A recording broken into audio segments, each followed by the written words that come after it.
Bonjour à tous. Aujourd'hui, nous allons parler des attentats du 11 septembre 2001 à l'occasion du 20e anniversaire de ce tragique événement.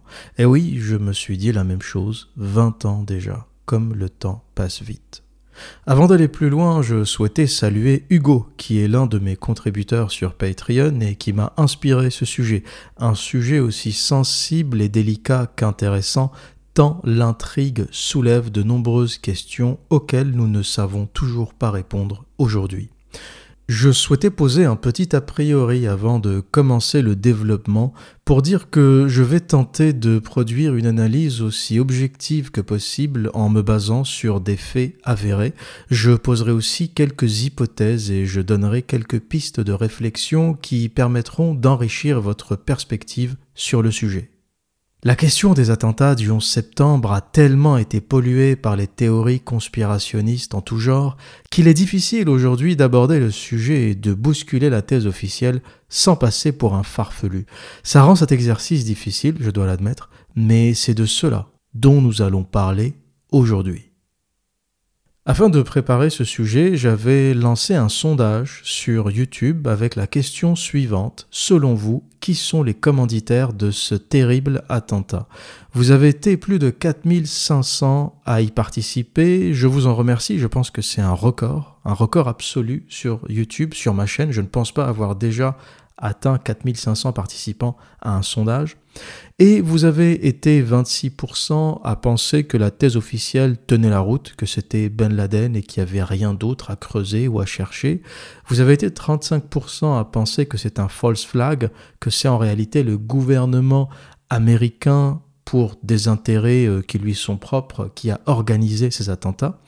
Vous avez été 31% à penser que c'est l'État profond, que c'est des intérêts économiques, des intérêts commerciaux. Ça pourrait être le complexe militaro-industriel qui a besoin de faire la guerre pour survivre. Ça pourrait être aussi les pétroliers qui avaient besoin d'étendre leur champ d'action au Moyen-Orient. Et vous avez été une minorité, seulement 8%, à penser que c'est une force étrangère, Iran, Irak, Arabie Saoudite ou Israël. Je souhaitais préciser une chose dont on ne parle pas beaucoup. Il est vrai que dans les théories conspirationnistes, on va dire que Israël revient souvent. Et je souhaitais préciser que parmi les pays qui ont refusé de participer à la deuxième guerre du Golfe, eh bien, il y a Israël. Israël a refusé de participer à cette guerre. Les Américains, et notamment Dick Cheney, étaient furieux de savoir que les alliés de toujours des États-Unis ont refusé de participer à cette guerre. Et je pense que pour le coup, il faut être assez juste sur cette question vis-à-vis d'Israël. Je ne suis pas particulièrement pour l'État sioniste, je ne suis pas non plus particulièrement contre. Je pense que chacun gère ses affaires comme il l'entend, que ce soit les Palestiniens ou les Israéliens. Mais il est quand même bien de souligner que parmi les pays qui ont refusé d'intervenir en Irak, il y a bien sûr la France, l'Allemagne et il y a Israël. Et dans la coalition des pays qui ont suivi les États-Unis dans cette aventure complètement folle, il y a bien sûr le Royaume-Uni, l'allié de toujours, l'Australie, la Pologne, la Corée du Sud, l'Italie, la Géorgie, l'Ukraine, les Pays-Bas, le Danemark, l'Espagne et le Portugal. Je dois dire qu'à cette époque, j'étais assez fier d'être français parce que la France était le seul grand pays, peut-être aussi avec la Russie, le seul grand pays membre de l'ONU avec un siège permanent à l'ONU à avoir dit non aux Américains. Et je pense d'ailleurs que c'est la dernière fois où la France a été un grand pays. C'est la dernière fois où on a entendu la France dire quelque chose, affirmer quelque chose haut et fort sur la scène internationale, sur un sujet très sérieux. Et c'est aussi la dernière fois où on a vu la France diplomatiquement aller en confrontation directe contre les Américains. Et même si on n'a pas réussi à empêcher cette guerre en Irak, on a au moins le mérite de ne pas y avoir participé et on a aussi le mérite d'avoir tenté de l'empêcher par tous les moyens diplomatiques possibles. Donc je pense aussi, comme la majorité de mon audience, que l'idée que ces attentats auraient été provoqués par une force étrangère, quelle qu'elle soit, est à exclure. Aucun pays n'est assez fou pour aller frapper les États-Unis sur leur sol en connaissant parfaitement que les Américains sont des va-t-en-guerre et en sachant très bien que les représailles seront terribles. Pour commencer le développement, je dirais que l'une des choses qui a rendu cette histoire, cette affaire du 11 septembre 2001 intrigante, c'est le personnage de Ben Laden. Parce qu'on aurait pu se dire, voilà, c'est des attentats faits par un fondamentaliste, et puis c'est l'histoire, c'est comme ça, il n'y a rien de suspect, il n'y a rien de particulier. Sauf que le personnage de Ben Laden rend cette histoire particulière, et c'est ça qui crée le trouble, et c'est ça qui crée la suspicion autour de ces attentats. Parce que Ben Laden, c'est pas le fondamentaliste typique. C'est pas le petit jeune qui a été endoctriné dans une mosquée ou dans une prison ou quelque part, je ne sais où, en Afghanistan et qui est allé se battre contre les Américains. C'est pas du tout ça. Comme le titre l'humanité, l'élève exemplaire de la CIA s'est retourné contre son maître. Et c'est là que commence l'intrigue. Ben Laden a été membre de la CIA, Ben Laden a été formé par la CIA, Ben Laden a été un allié, un élève des Américains pendant la guerre des Soviétiques contre les Afghans. Les Américains avaient fait une guerre proxy contre les Soviets en se servant des Moudjahidines, des Afghans, pour se battre contre les Soviets. Autre élément qui accentue l'intrigue autour des attentats du 11 septembre et autour du personnage de Ben Laden, c'est que Ben Laden est un milliardaire. Ben Laden est issu de l'une des familles les plus riches d'Arabie Saoudite. Sa famille est originaire du Yémen. Son père fonde la Bin Laden Construction Group, entreprise de bâtiments et de travaux publics, détentrice de nombreux contrats d'exclusivité avec le gouvernement saoudien. Son père, Mohamed Ben Laden, a par ailleurs été ministre d'État du Royaume d'Arabie Saoudite. La fortune de la famille Ben Laden était estimée à 5 milliards de dollars. Oussama Ben Laden est le 17e fils d'une fratrie d'une cinquantaine d'enfants. C'est donc une famille plus qu'étendue, on va dire. Son père était bien entendu polygame, qui était marié avec 22 femmes différentes, qui lui ont donné 53 enfants. Et il y a aussi une autre intrigue autour de cette saga des Ben Laden, c'est que beaucoup d'entre eux sont morts dans des accidents d'avion. Le père de Ben Laden, Mohamed, est mort dans un accident d'avion. Salem Ben Laden, le frère de Ben Laden, est mort en 1983 dans un accident d'avion au Texas, et qui était d'ailleurs un ami proche de George W. Bush. Ils avaient fondé ensemble une compagnie pétrolière qui s'appelle Arbusto Energy Oil Company. Et plus récemment aussi, en 2015, dans un crash d'avion en Angleterre, des membres de la famille Ben Laden sont morts. Donc ça fait beaucoup d'éléments autour de ce personnage qui en réalité n'est pas un électron libre. Ben Laden, c'est pas le fondamentaliste comme les petits voyous qu'on peut avoir en France qui se radicalisent dans les mosquées ou dans les prisons ou qui se font manipuler par les services. C'est pas du tout ça. Ben Laden, c'est quand même un milliardaire issu d'une grande famille saoudienne. Son père était à la tête de la plus grande boîte entreprise de construction en Arabie Saoudite. Il a été aussi ministre d'État en Arabie Saoudite. La famille Ben Laden est proche de la famille Bush. L'un des frères de Ben Laden a créé une entreprise pétrolière avec George Walker Bush, futur président des États-Unis. Donc ça fait beaucoup d'éléments autour de ce personnage. Et on ajoute bien sûr le fait qu'il était membre de la CIA. Et quand on met tout ça bout à bout, on en arrive à se demander, mais est-ce que ce milliardaire est vraiment un intégriste fondamentaliste qui veut faire la guerre à l'Amérique? Est-ce que cette thèse tient vraiment? Parce que la fin de l'histoire, c'est que Ben Laden, après avoir travaillé pour les Américains, après avoir collaboré avec eux en Afghanistan contre les Soviets, se serait rebellé suite à la première guerre du Golfe lorsqu'il a vu les Américains en Terre Sainte, lorsqu'il a vu toutes les bases américaines au Koweït, en Arabie Saoudite, et il s'est dit que ces impies, ces athées, devaient quitter les terres d'islam.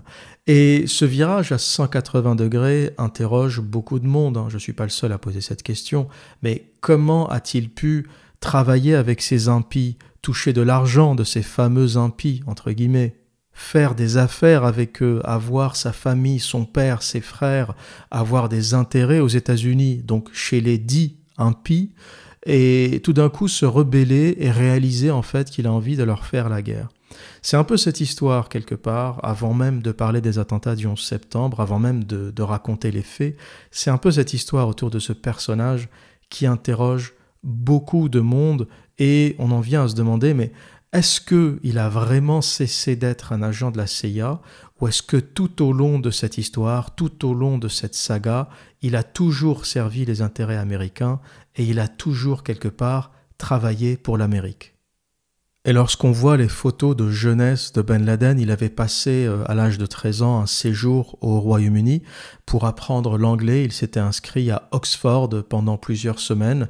Et on peut retrouver aujourd'hui les photos d'un Ben Laden jeune accompagné de ses amis britanniques. C'est quelqu'un qui était complètement occidentalisé, qui s'habillait comme un occidental, qui devait faire la fête, qui devait fréquenter des femmes. C'est pas du tout le profil de l'intégriste. On peut bien sûr imaginer qu'il a évolué dans sa vie et que ses idées ont changé, mais passer d'un membre de la CIA, il faut aussi ajouter qu'il a travaillé pour les services secrets saoudiens. C'est quelque chose qu'on trouve pas beaucoup dans les médias, hein. On fait toujours la lumière sur la question de la CIA, mais il a aussi été membre des services secrets saoudiens. Donc quelque part, lorsque tu es membre des services secrets saoudiens et américains, t'es surveillé 24 heures sur 24, les gens savent tout sur toi, ils ont tes empreintes digitales, tes photos, ton historique, ils savent où habite ta famille, où habitent tes frères et sœurs. Donc avec toutes les informations qu'ils ont sur lui, imaginez qu'il a vécu dans une grotte pendant plusieurs années en préparant des attentats contre l'Amérique dans les 4 coins du monde, hein, contre les ambassades américaines à Nairobi notamment, le premier attentat du World Trade Center en 93, et faire croire au monde qu'on n'arrive pas à mettre la main sur ce bonhomme, c'est quelque chose qu'on a du mal à digérer.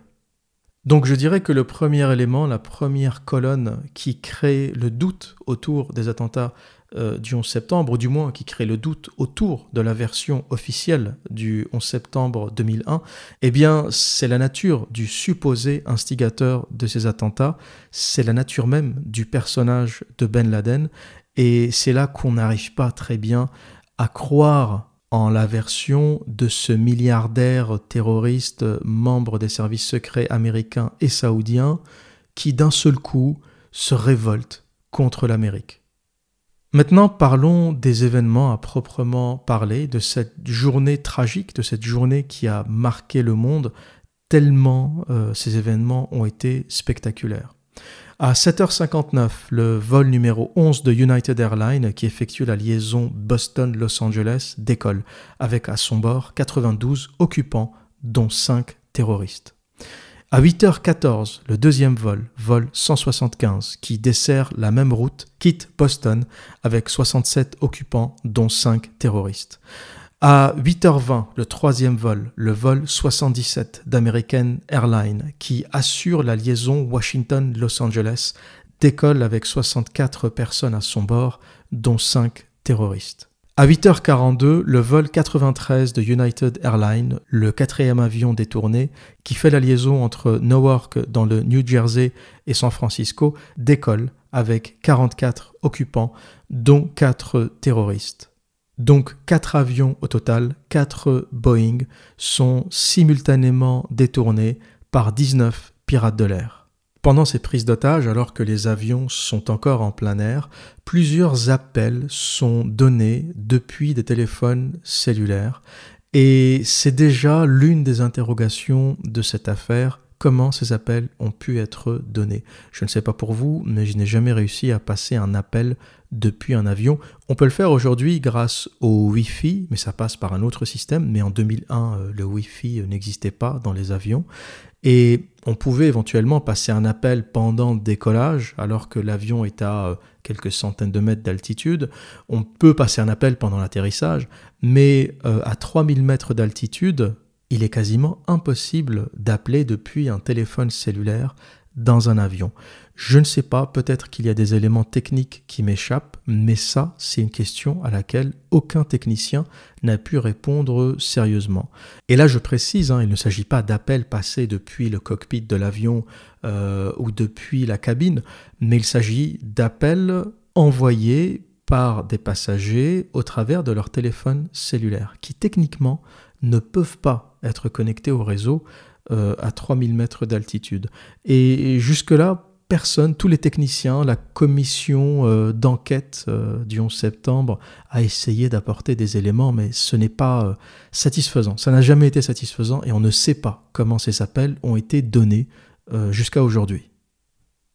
À 8h46, le vol 11 percute à près de 800 km/h la façade de la tour nord du World Trade Center entre le 93e et le 99e étage. À ce moment-là, on ne sait pas très bien ce qui se passe. Les seules images et les premières images qu'on a sont celles d'une tour en feu. On ne sait pas si c'est une explosion, si c'est un incendie.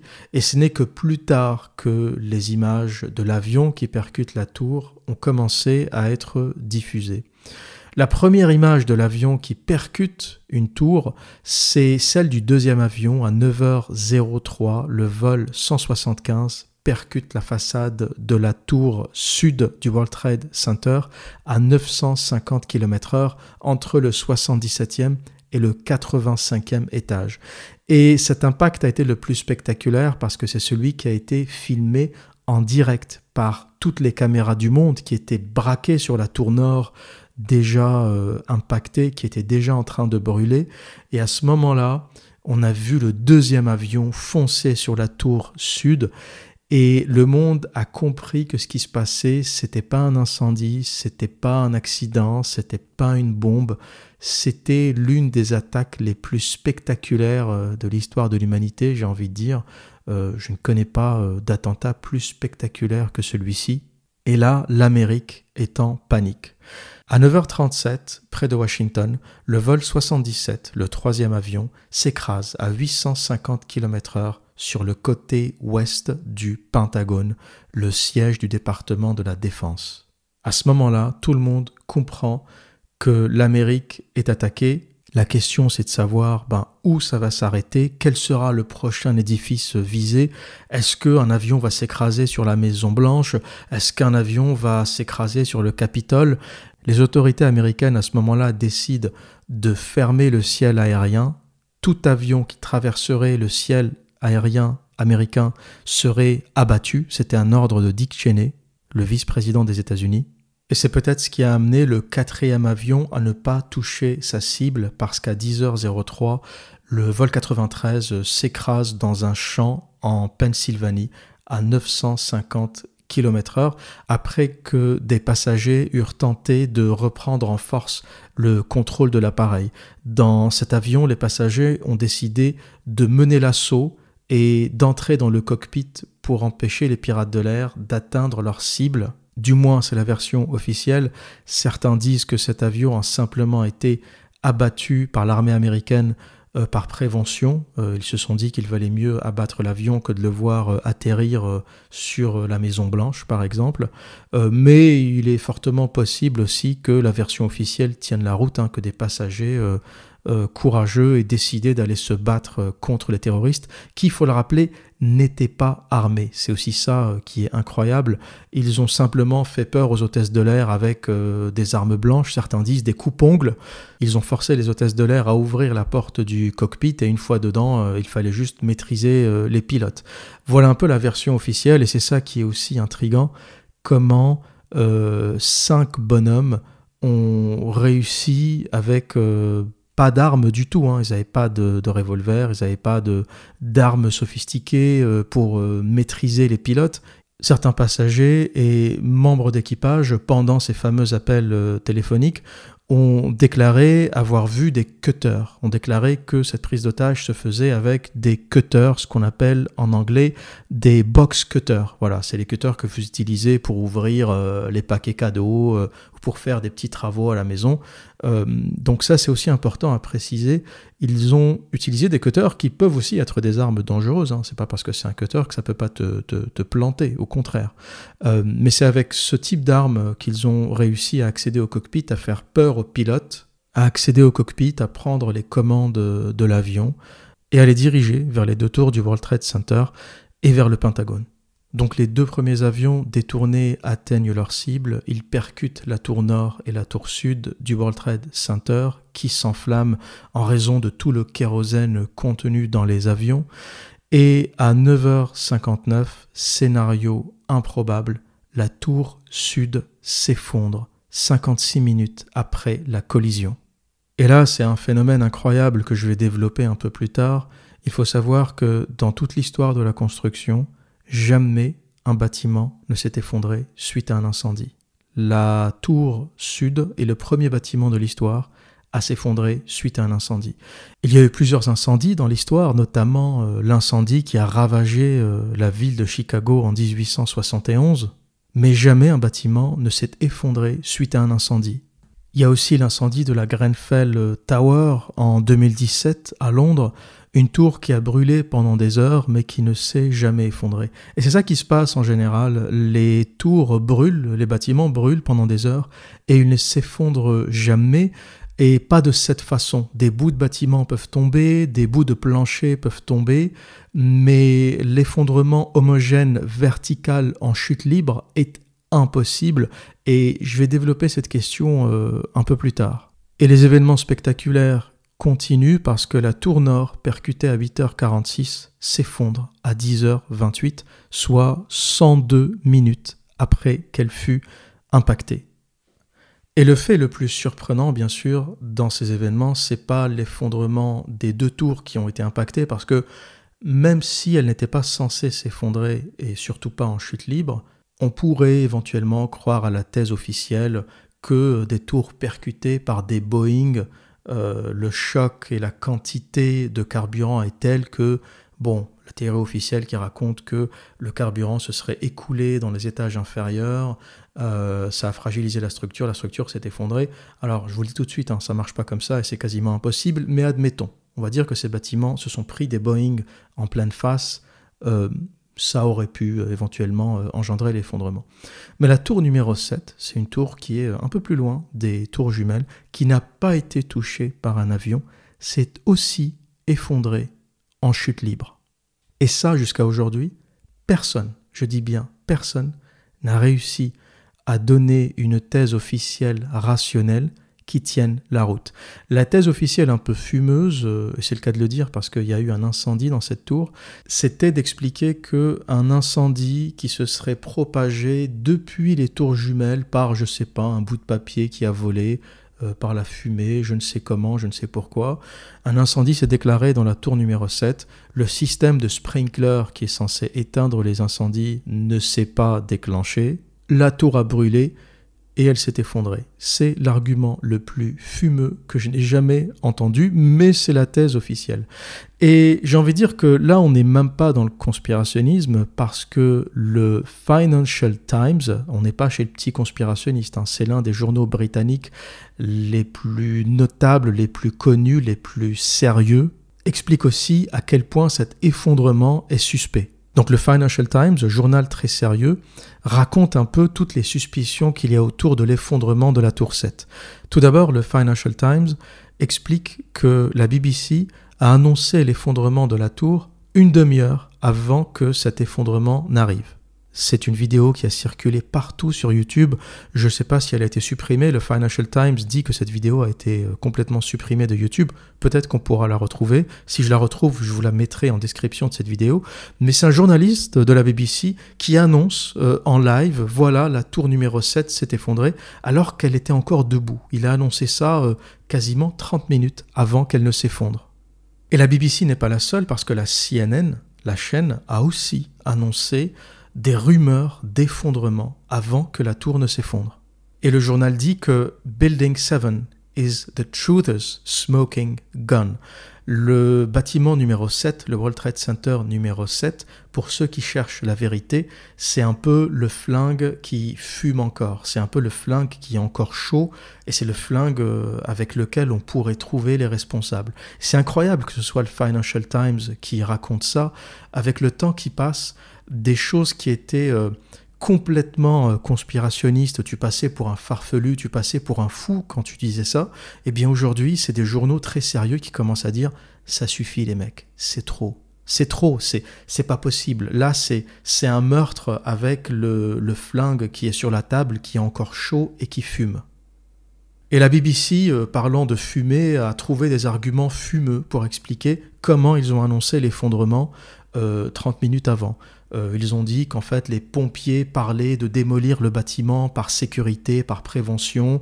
Il y a d'autres rumeurs qui disent que le propriétaire du bâtiment, Larry Silverstein, qui est propriétaire de tout le complexe du World Trade Center, aurait aussi préconisé de détruire la tour. Il y a plein d'arguments comme ça qui rendent de plus en plus cette théorie de l'effondrement par l'incendie peu probable.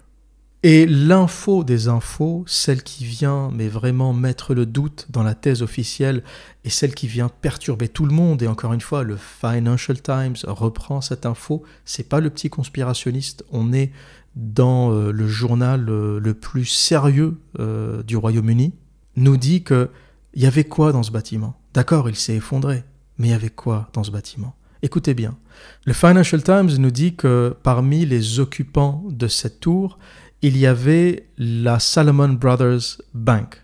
Jusque-là, rien de surprenant, on est dans le World Trade Center, on est dans le centre financier du monde. Qu'il y ait une banque dans cette tour ou dans certains étages de cette tour, ça ne surprend personne. Par contre, le journal continue en nous disant qu'aux étages numéro 9 et 10, il y a les bureaux des services secrets. Et le Financial Times reprend cette fois-ci une info du New York Times. C'est pour ça que je vous dis que là, on n'est pas chez le petit conspirationniste. New York Times, Financial Times, qui rapporte que ce bâtiment hébergeait aussi les bureaux d'une branche des services secrets, d'une branche de la CIA, qui était dédiée à l'espionnage et qui était plus particulièrement dédiée à recruter les diplomates étrangers aux Nations Unies. Pour être plus précis, cette branche de la CIA approchait les diplomates de différents pays pour essayer de les détourner, pour les faire travailler pour le compte de l'Amérique. Et j'imagine que dans ces diplomates détournés, il y a des Français, il y a des Iraniens, il y a des Européens, il y a des gens qui travaillent à la Commission européenne. Les Américains sont très forts à ça.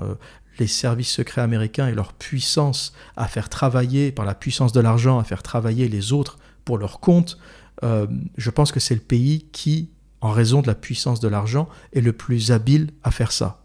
Et une branche entière de la CIA est dédiée au détournement des diplomates étrangers. Donc ils se baladent dans les bureaux des Nations Unies et ils cherchent les profils intéressants, les profils susceptibles d'être détournés, les profils de petites salopes qui pourraient vendre leur pays pour quelques dollars.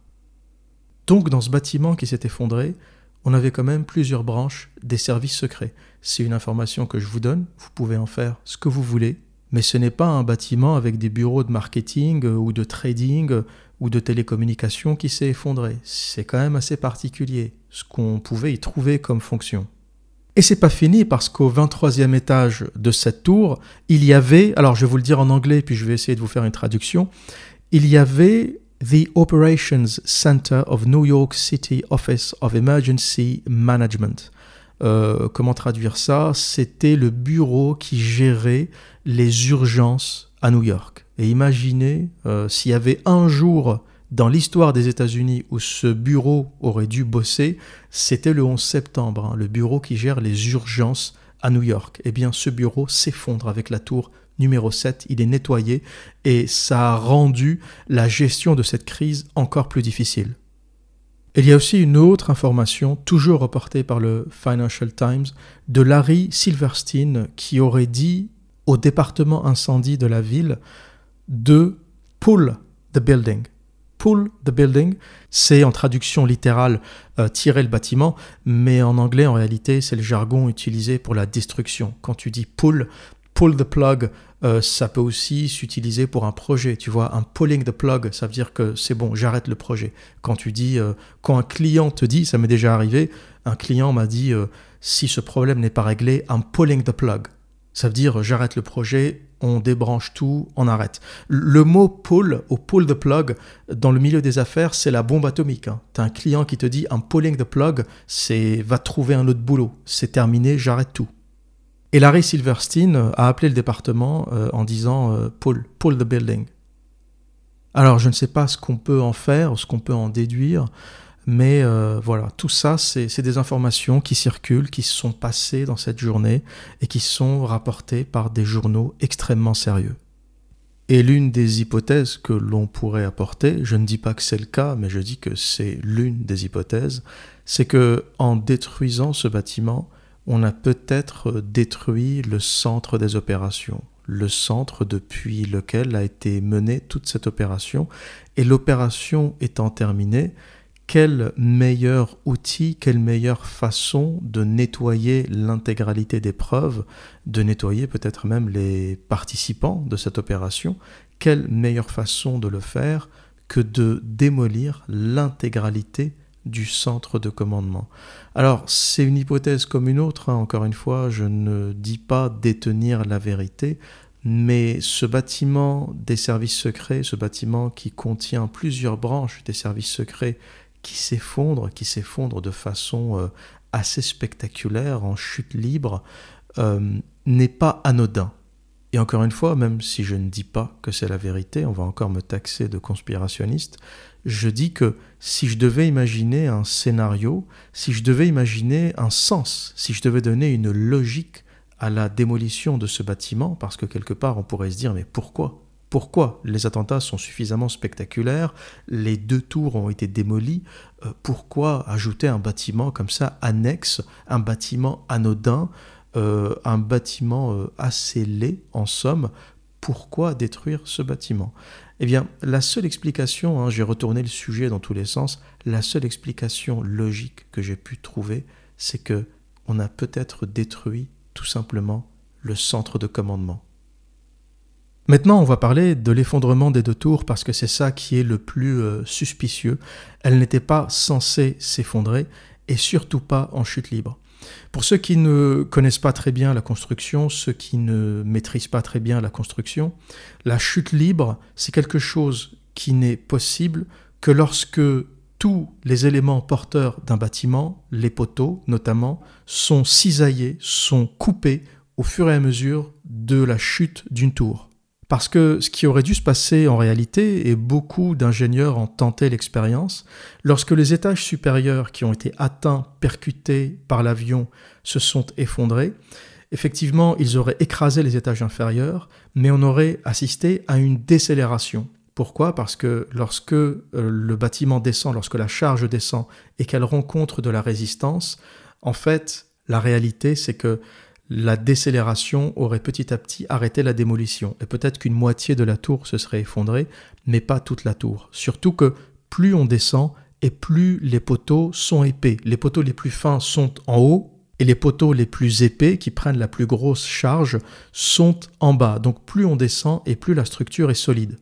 Donc il est impossible, je dis bien impossible, dans un monde de la physique normale, qu'un bâtiment dont la structure n'a pas été fragilisée s'effondre en chute libre. En chute libre, c'est impossible. Ça veut dire que si tu mets un gars en face qui fait du base jump, un homme qui tombe, ou une pomme, ou je ne sais quoi à côté, ça descend à la même vitesse que le bâtiment. Et le seul moyen d'y arriver, lorsqu'on regarde les démolitions programmées, vous avez plein de vidéos sur Internet, c'est de mettre des charges explosives sur les poteaux qui font que, au fur et à mesure de l'effondrement, les poteaux sont sectionnés de façon à ce qu'il n'y ait pas de résistance, et on observe donc cette accélération, parce que la chute libre, c'est une accélération, la vitesse n'est pas constante, et l'accélération est équivalente à la force gravitationnelle de la Terre. Et ce qui vient renforcer cette thèse, c'est que beaucoup de pompiers, notamment, ont dit avoir entendu des explosions avant l'effondrement des tours. Et pas que les pompiers, même la thèse officielle relate ces explosions, tellement beaucoup de gens les ont entendues. Sauf que la thèse officielle dit que ces explosions, c'est simplement des éléments qui étaient à l'intérieur des tours. C'est la fumée qui souffle les fenêtres, la pression de la fumée, la pression pendant l'effondrement. Certains ont dit c'est des trucs à l'intérieur, je sais pas, des télés, des écrans qui ont pété. Sauf que cette théorie ne tient pas la route parce que les explosions entendues étaient à intervalles réguliers. C'était boum, boum, boum, boum, boum, boum, boum, boum. Et il y a même un pompier qui disait qu'on a l'impression que ça faisait une ceinture, que ça explosait en faisant le tour du bâtiment. Parce que des explosions aléatoires, là, ça aurait pu tenir. Tu vois, t'entends un boom par-ci, un boom par-là. Tu dis c'est des éléments à l'intérieur qui explosent. Mais là, la régularité des explosions ne laisse aucun doute. Surtout que le World Trade Center est l'une des structures les plus solides qui n'ait jamais été construite et qui a la particularité d'avoir des éléments porteurs en façade. Le schéma classique des gratte-ciel, en général, c'est un noyau, alors parfois un noyau en béton, parfois c'est des poteaux-poutres, tout simplement, avec quelques renforcements horizontaux. Ça peut être des murs en béton, ça peut être des croix de Saint-André qui font contreventement. Donc l'ensemble forme une ossature stable, stable aux forces verticales et stable aux forces horizontales. Et la façade, en général, c'est souvent un apparat. Donc on a ce qu'on appelle un mur rideau qui vient s'accrocher de plancher à plancher et qui n'a pas de fonction porteuse. Il a une fonction d'isolation thermique, d'isolation acoustique, mais qui n'a pas de fonction porteuse. La particularité du World Trade Center, c'est que en plus de la structure poteau-poutre, eh bien la façade est porteuse. C'est une espèce de grille. En anglais, on appelle ça a mesh, qui donne au bâtiment une extrême résistance. Et c'est assez exceptionnel. En général, on ne s'emmerde pas à avoir une façade porteuse. Tu as quelques poteaux en façade, mais ton mur rideau, c'est un truc d'apparat que tu installes comme tu veux, que tu choisis comme tu veux. Tu choisis les épaisseurs des montants, la couleur du verre, tout le reste. Mais tu t'emmerdes pas à avoir une espèce de grille comme ça, métallique, porteuse, qui entoure le bâtiment. Et ça donne une incroyable solidité, une incroyable stabilité au bâtiment. Et expliquer qu'une structure pareille s'effondre en chute libre sans qu'il y ait de fragilité provoquée des éléments porteurs, c'est quelque chose qui ne tient pas la route. Et tout ingénieur qui essaierait de prouver le contraire est soit un menteur, soit quelqu'un qui a peur pour son travail. Parce qu'il faut savoir que ceux qui étaient contre la thèse officielle ont été violemment attaqués et aucun chercheur, aucun universitaire, sauf s'il a envie de perdre son travail et de finir après sur YouTube ou essayer de gagner sa vie autrement, personne ne s'amuserait à défier la thèse officielle. Mais en réalité, tous les ingénieurs sérieux, s'il y en a qui m'écoutent, savent très bien qu'un effondrement homogène en chute libre est impossible. Ce qui se passe en réalité, c'est que des bouts de plancher s'effondrent, des éléments du bâtiment s'effondrent, éventuellement la couronne qui a été impactée par l'avion et où les poteaux ont certainement été sectionnés, et encore les poteaux de cette épaisseur, de l'un des aciers les plus denses qui n'ait jamais été utilisé. Imaginez que ça a été sectionné comme des cure-dents, ça tient pas la route non plus. Mais admettons, le bâtiment ne peut pas s'effondrer comme ça. On aurait assisté à des effondrements partiels de plancher dans certains endroits, mais la descente verticale, à part la démolition programmée, c'est techniquement impossible. Et ce qui justifie encore plus cette thèse, c'est l'effondrement du bâtiment 7. Le bâtiment 7 n'a pas été touché par un avion. Il n'y a pas eu de kérosène, il n'y a pas eu de combustible qui a coulé sur les éléments porteurs, les éléments structurels. C'est un incendie qui s'est déclenché. Les sprinklers ne se sont pas déclenchés. Va savoir pourquoi. La détection incendie n'a pas marché. Et le bâtiment s'effondre.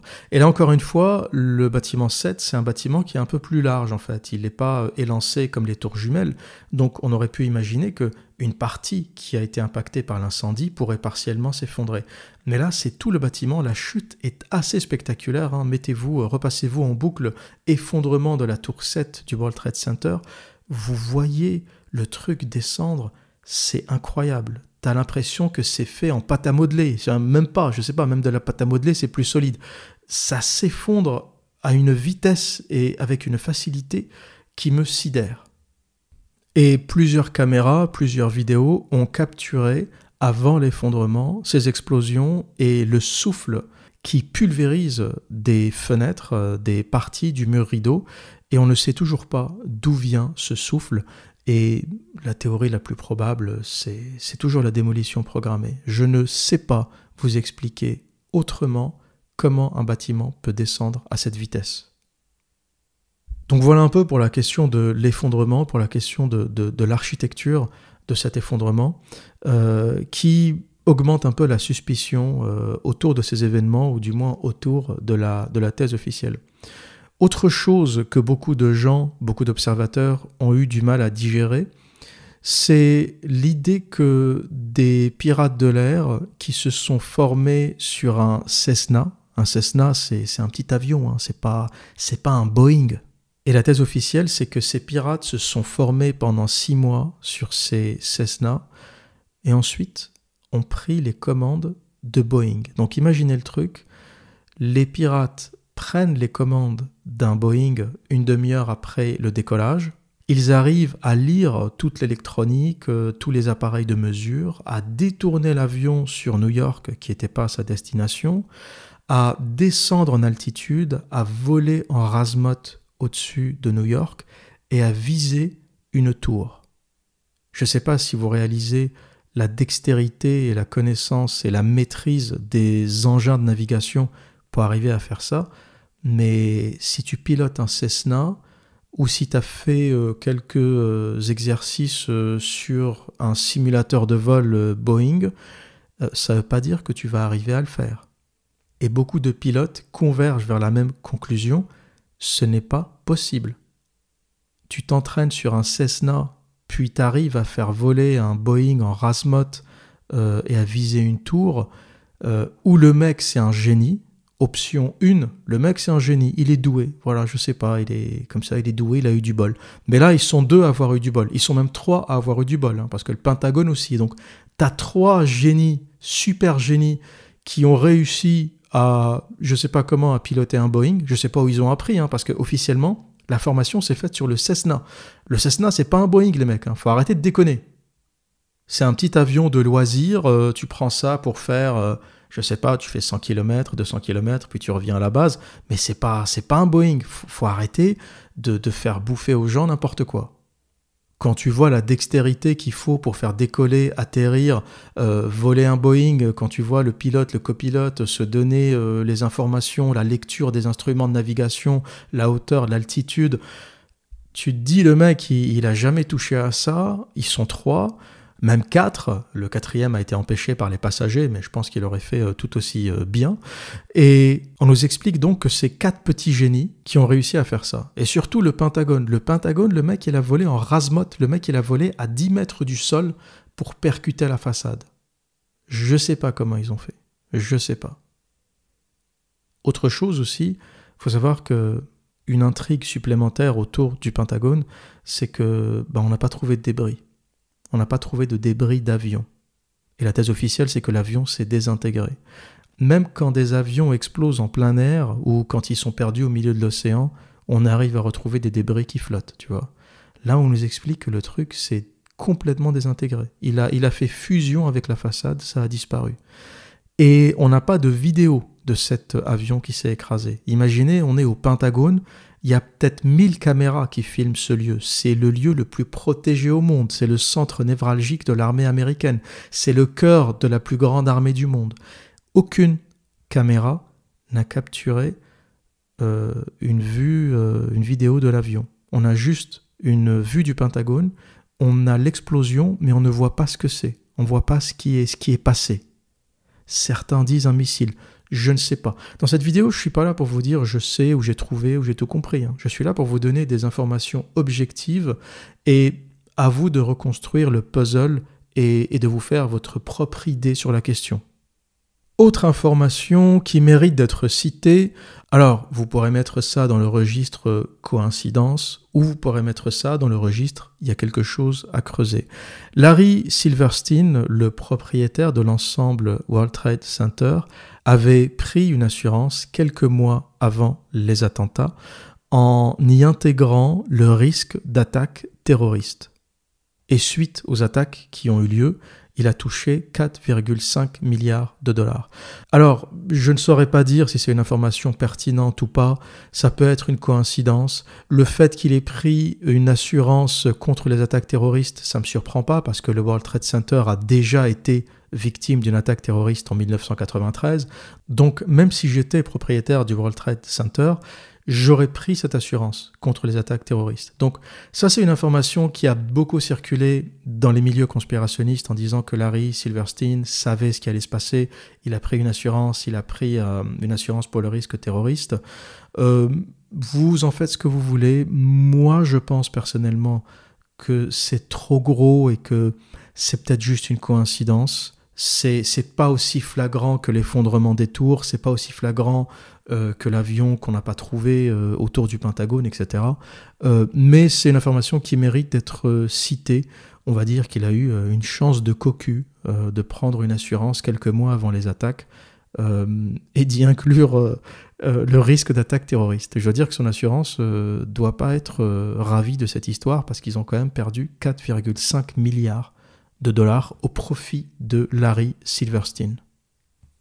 Maintenant, la question qu'on pourrait se poser, c'est à qui profite le crime ? À qui profite le crime ? Qui a profité de ces attaques ? Pourquoi des attaques aussi spectaculaires ?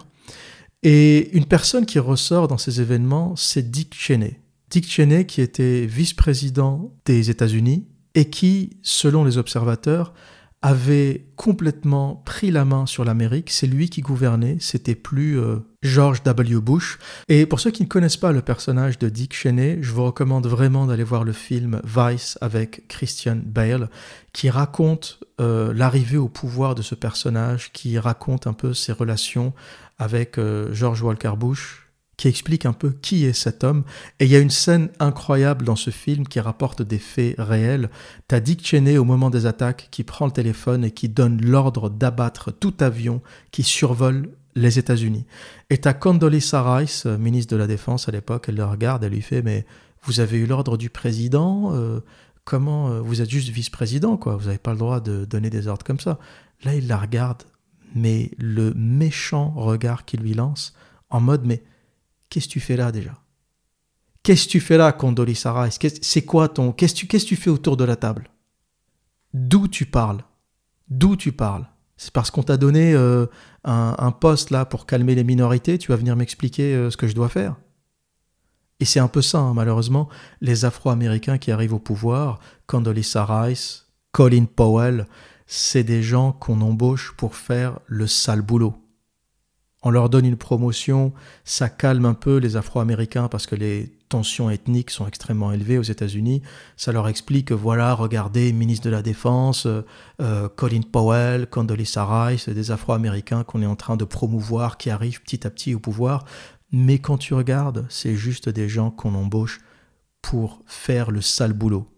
Ils sont choisis parce qu'ils sont ambitieux et donc ils veulent accéder au pouvoir, mais ils sont aveuglés par leur ambition et ils ne sont même pas conscients que leur rôle dans l'histoire des États-Unis, ce qui restera d'eux dans l'histoire des États-Unis, c'est les gens qui ont fait le sale boulot. Et d'ailleurs, Colin Powell a avoué ne plus avoir très bien dormi après cette histoire de l'Irak, parce que c'est quand même lui qui est allé au siège de l'ONU agiter la petite fiole pour expliquer que Saddam avait des armes de destruction massive, des armes bactériologiques, et c'est ça qui a quelque part justifié la guerre du Golfe qui a fait plus d'1,5 million de morts civils chez les Irakiens, et dont l'Irak ne s'est toujours pas remis d'ailleurs. Et dans le film Vice, alors c'est pas le meilleur film de Christian Bale, mais les informations historiques dans ce film sont très intéressantes et ça vous permet de comprendre ce personnage de l'ombre qui était Dick Cheney, qui était à la base et à l'origine CEO de Halliburton, qui est une très grande compagnie pétrolière. Il a été CEO entre 1995 et 2000 et il a reçu une quantité phénoménale de stock options de Halliburton.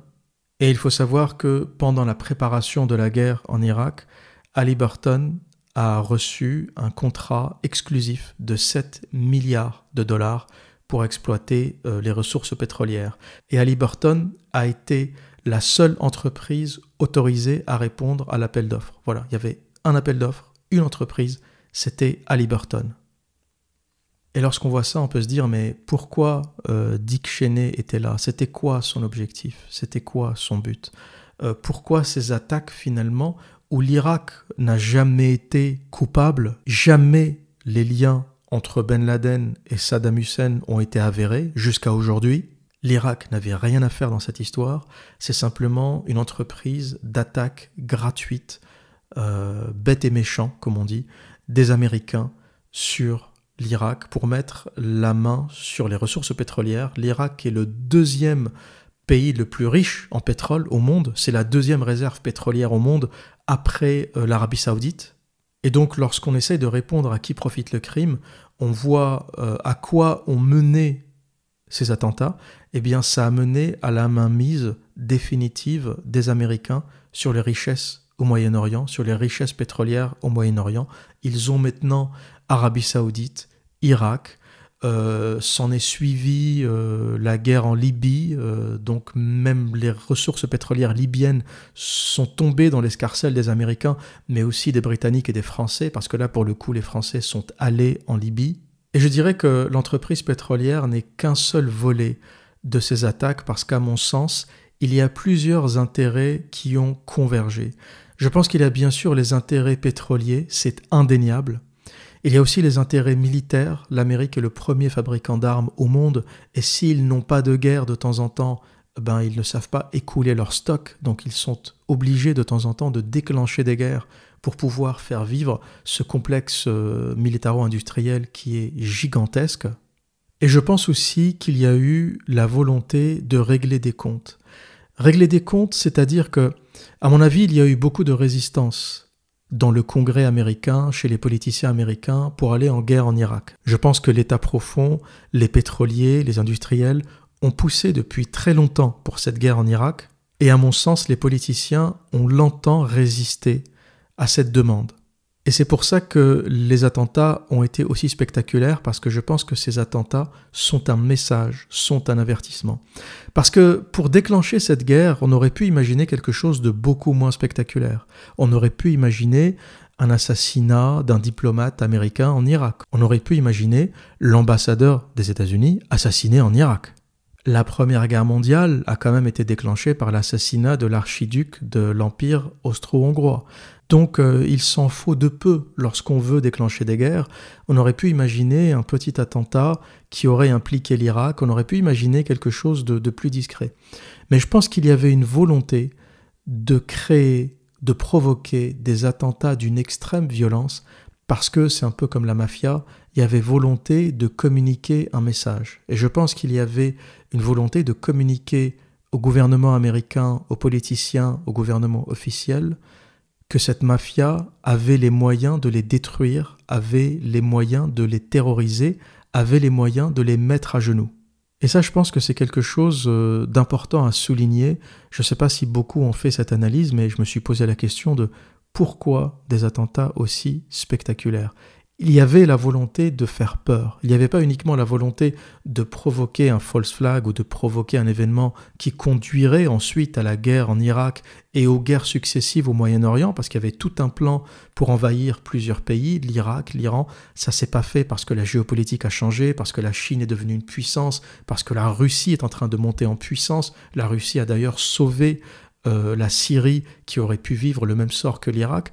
Les choses ont changé et l'Amérique n'est plus une force aussi puissante, ou du moins n'est plus la seule puissance, et il est difficile maintenant d'attaquer des pays qui sont alliés de la Russie ou alliés de la Chine. Mais à l'époque, ce n'était pas le cas. L'Irak n'avait pas vraiment d'alliés, et au contraire, l'Irak était l'ennemi de l'Iran, Iran qui est allié des Russes. Donc en cas d'attaque, les Iraniens auraient l'appui complet des Russes, mais ce n'était pas du tout le cas pour les Irakiens. Saddam était complètement isolé, qui était aussi le cas pour Kadhafi, qui s'est complètement isolé. Bachar el-Assad a eu l'extrême intelligence d'appeler les Russes immédiatement.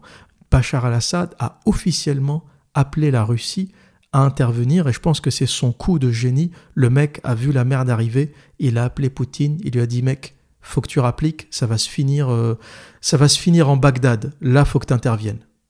Donc, pour conclure, je dirais que ces attentats sont la convergence de plusieurs intérêts.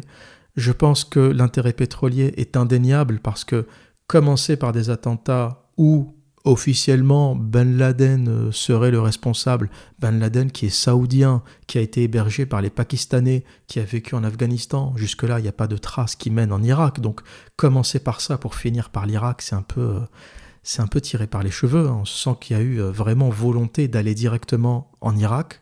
Donc l'intérêt pétrolier est indéniable, l'intérêt militaire est indéniable, et je pense que le troisième point, qui est peu soulevé, mais je pense que c'est un règlement de compte entre l'État profond, cette mafia qui dirige réellement le pays, et les officiels. Je pense que c'est un peu un message, comme la mafia qui enverrait un message en disant « Voilà ce qu'on est capable de faire. Donc la prochaine fois qu'on vous demande quelque chose, vous vous exécutez. Et je vais finir avec un article de 20 minutes qui met encore plus de doute dans ces événements, qui met encore plus d'ambiguïté à cette histoire déjà compliquée. Est-ce que vous savez que Ben Laden n'a jamais officiellement revendiqué ces attentats? Et là, encore une fois, on n'est pas chez le petit conspirationniste, hein. On est chez 20 minutes, un journal, ce qu'il y a de plus officiel. Et ce que nous raconte 20 minutes, c'est que Ben Laden a commenté ces attentats, mais il n'a jamais dit que c'était lui. Donc, qu'est-ce qu'il a dit après les attentats? Il a dit « Voici l'Amérique frappée par Dieu Tout-Puissant ». Il n'a pas dit « c'est moi », il a dit « l'Amérique frappée par Dieu Tout-Puissant ». Et le 7 octobre 2001, le premier jour des frappes américano-britanniques sur l'Afghanistan, Ben Laden s'était exprimé au travers d'une vidéo, d'une VHS qu'il envoyait à Al Jazeera. C'est comme ça qu'il communiquait. Il se filmait en VHS et il envoyait les cassettes à Al Jazeera. Et il a dit « L'Amérique a été remplie d'horreur du nord au sud, de l'est à l'ouest. Dieu en soit loué. Ce que l'Amérique vit maintenant n'est qu'une réplique de ce que nous avons enduré. » Et il a promis que les États-Unis ne connaîtront plus jamais la sécurité. Et là, encore une fois, on est un peu perplexe parce que le mec, il dit pas « c'est moi ». Voilà, il dit « c'est Allah, c'est Dieu, c'est l'Amérique a été frappée ». Mais mec, si c'est toi, ben tu dis « c'est revendique », tu vois. Alors qu'il avait revendiqué, des attentats précédents ont été clairement revendiqués par Al-Qaïda. Et là, c'est un peu dubitatif. Le mec, il dit pas que c'est lui. Et c'est bien plus tard qu'une vidéo qui donne la paternité de ces attentats à Ben Laden apparaît, vers la mi-novembre. Donc vous imaginez, on est déjà 2 mois après les attentats. Donc c'est une vidéo diffusée par le Pentagone en mi-décembre. Donc c'est une vidéo tournée en mi-novembre et diffusée par le Pentagone en mi-décembre, où on voit Ben Laden en train d'expliquer ces attentats. Et il dit « Nous avons calculé à l'avance le nombre de victimes de l'ennemi qui seraient tuées en fonction de la position des tours. Moi, j'étais le plus optimiste de tous grâce à mon expérience dans le domaine de la construction. Je pensais que l'incendie, à cause du carburant de l'appareil, ferait fondre la structure en métal du bâtiment, qu'il détruirait l'endroit où l'avion toucherait sa cible, mais aussi tous les étages qui étaient au-dessus. C'est tout ce que nous espérions. » Et là, quand tu l'entends parler, t'as l'impression que Ben Laden, il commente un film. T'as l'impression que t'es là avec ton pote, tu vois, quand t'es adolescent, t'as 15 ans, et tu commentes un film d'action avec ton pote. Donc ouais, la tour, elle était là, l'avion, il est venu, il a impacté, le carburant a coulé, puis la tour, elle est tombée, puis c'est tombé plus que ce que je pensais.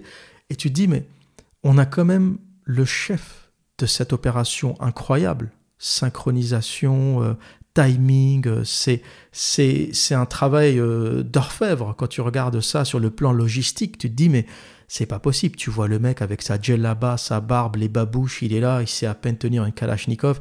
Tu dis mais t'as fait ça toi? C'est toi qui as réussi à gérer toute cette logistique depuis ta grotte?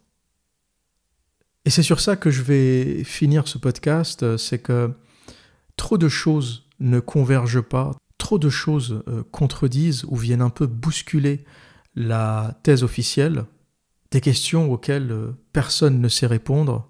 Jusqu'à quand Ben Laden a été un agent de la CIA? A-t-il toujours été un agent de la CIA? Comment ce milliardaire, surveillé par les États-Unis, surveillé par les services secrets saoudiens, a pu, pendant toutes ces années en électron libre, préparer tous les attentats qu'il a voulu? Comment une synchronisation pareille est possible? Comment tous les systèmes de sécurité ont été déjoués? Comment les pirates de l'air, après s'être entraînés sur un Cessna, arrivent à maîtriser des Boeing? Comment les tours se sont effondrées en chute libre alors que ce n'est jamais arrivé dans l'histoire de la construction? Comment la tour numéro 7, qui hébergeait une quantité phénoménale de services secrets, s'est effondrée en chute libre sans qu'elle soit impactée par un avion? Et pourquoi cette histoire a mené à la guerre en Irak alors que jamais la responsabilité de Saddam Hussein et de l'Irak n'a été engagée?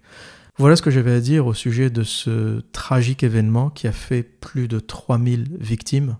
l'un des événements qui a ouvert le XXIe siècle, l'un des événements avec lequel on a commencé le XXIe siècle, qui était peut-être aussi censé redistribuer les cartes géopolitiques, qui était peut-être aussi censé affirmer la domination sans partage des États-Unis sur les ressources pétrolières au début de ce millénaire. Et peut-être que l'avenir nous en dira plus, peut-être que certains parleront, peut-être que certaines archives seront déclassées, peut-être aussi que nous n'en saurons jamais rien et que cette histoire restera comme l'un des plus grands mystères de l'histoire de l'humanité. Voilà ce que j'avais à dire pour aujourd'hui. Et que dire d'autre ? Eh bien, comme à mon habitude, prenez soin de vous et à très bientôt.